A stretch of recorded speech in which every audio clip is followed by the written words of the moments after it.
Hello makers and welcome back to Spectiva Studios. It's really good to have you here. Now this week I want to provide a short look at something that's very important and something I learned the hard way as a cut paper artist. And that is simply what happens if you have two pieces of paper that you want to have fit tightly together without any space showing. How do you make that happen? Let me give you an example of what I'm talking about here. So I have a couple of different colored pieces of cut paper here, and I'm just using a white backing sheet just to show you that even if I went in here and cut a straight line and said these should be good, I'm going to run up with some issues. Like for example, we've got some white peeking through. Like, well, what about this side? This is good. Again, I've got something where these are not going to be even. And so this could be a problem for me. And again, I don't want to do something that's going to look bad. That's not my objective. So how do I make it so that I can get a tight line between these two pieces of paper? Well, today what I want to show you is how we can make a connection between any two pieces of paper, regardless of what the shapes are. Let me show you what I'm talking about. So to begin with, I'm going to grab just a pair of scissors and I'm going to cut out a shape on here. Let me just come in here and I'm just going to make it somewhat, not crazy complicated, but complicated enough that if I came in and said, all right, how am I going to make things fit here? So let's get this like that. And I'll do one more sort of half bump here. We'll make that happen. Okay, so there we are.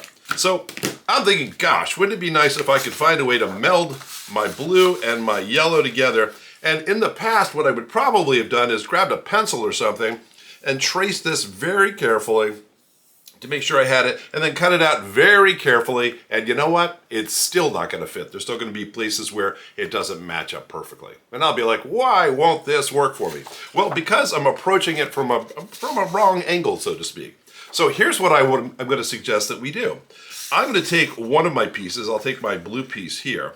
And let's say I want to be able to create a junction between it and this yellow piece. So I want this yellow piece to come in and fit perfectly, kind of like what we see right here.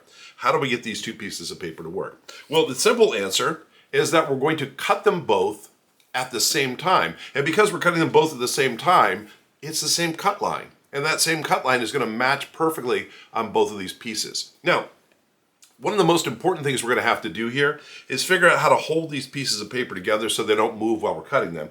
And the couple options here, for example, you can use these small binder clips. They will work fine. The thing about these is they're just a little too powerful sometimes, and they can leave marks in your paper. They are a nice alternative if that's all you have.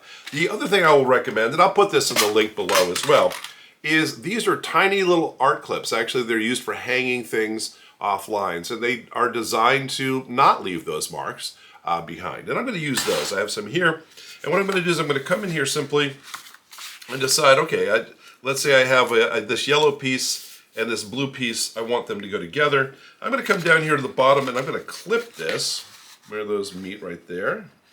Perfect. And I'm also going to do the same thing at the top. Now I don't have as much room here. I'm just going to come in here and just cut this so I have a place to get my clip in here, basically. So I'll do that, and I might actually, do we need more than one clip?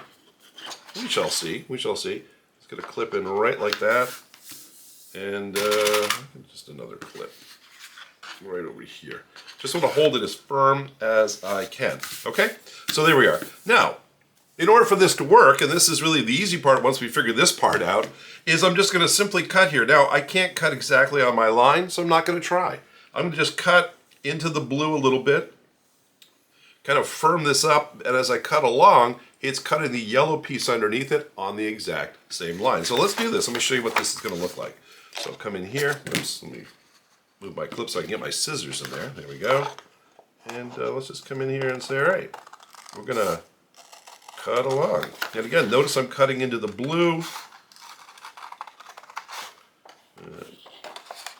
So the first cut I put in there with the blue. Now, by the way, if I were, really planning ahead, I could cut both of these together at this point. But since I already had an existing piece that I wanted to somewhat replicate, this would be a better way to do it.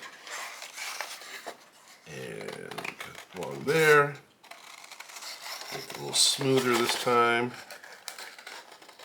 And then finally, right in here at the top, gonna go and snip it off. Okay. Now, the piece that we've cut off is 1/2. The piece that is my blue piece that is sitting here on top, this piece underneath is the discard. But now if I take my blue piece and my orange-yellow piece, and I push them together here, guess what's going to happen? We're going to have a perfect, tight connection when we push that in there like that. Okay, now it looks like this one actually slipped a little bit, so that's my bad. But in this scenario, you can see that we have a perfect connection between these pieces all the way down. Okay, and then if we were to glue them together, now in this scenario, what I would do is I would use a backing piece, like a piece. This is just a piece of copier paper, and I would put it in here, and I would glue this piece down, and I would glue this other piece next to it.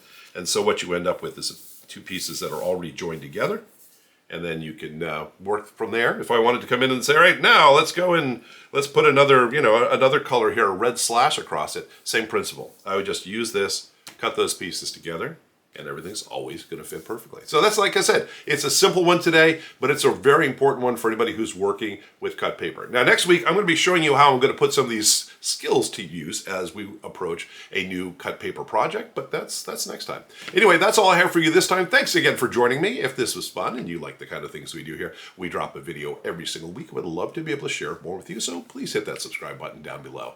And we'll let you know when we've dropped a video. And if you hit that like button for us, it really helps us out. It allows YouTube to go and share our video with lots and lots of other people who want to know more about making abstract art. Anyway, thanks so much for being here. I'm Spider. I'll see you next time.